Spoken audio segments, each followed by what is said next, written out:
Ang ganda, lalo na first time ko lang magpakabit ng muffler ngayon. Hindi ko maano, i-enjoy ko lalo yung ride ko ngayon. Alright, thank you sir.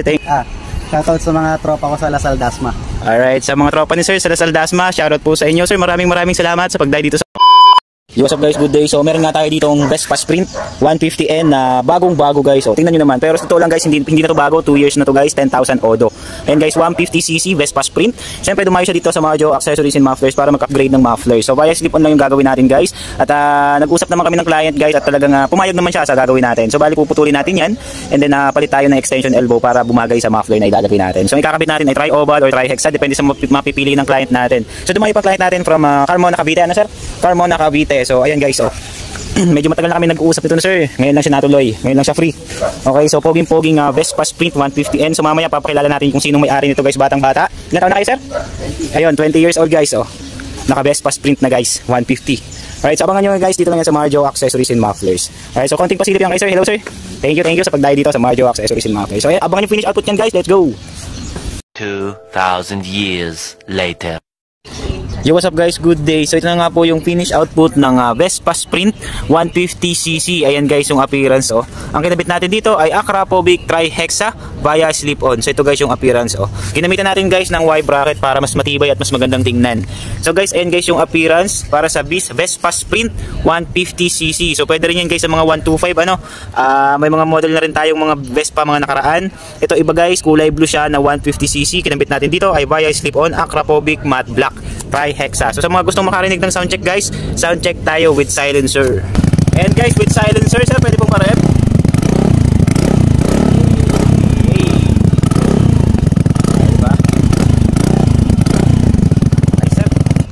So yan guys, narinig nyo naman kung gaano ka-solid. With silencer po yan guys. Kung gusto nyo medyo maingay guys, tanggalin nyo lang yung silencer.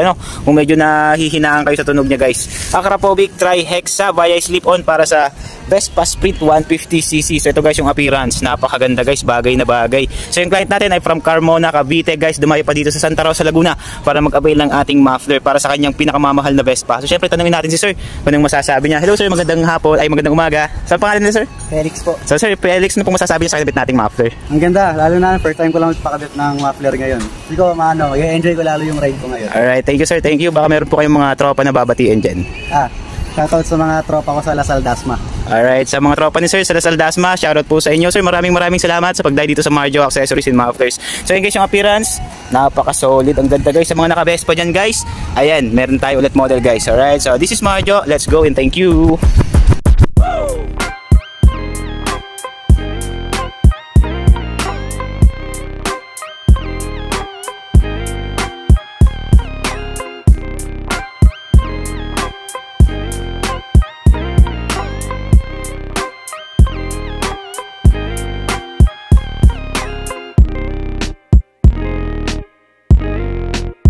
Guys, on the way na pauwi yung client natin guys. So ito yung mga in-avail sa atin guys. TRC bar and side mirror guys. Ayun yung round natin, napaka-pogi. Tapos yung ating via slip-on na Akrapovic Hexa. Diba? Sir, thank you. Okay, yun naman, napaka-solid ng forma. Classic na ngayon guys. Hey, thank you sir. Ride safe po, ride safe. Alright, ingat sir, ingat. Bagay Ingat sir. Thank you sir, thank you. Kasi pag may angkas, bakit tumama?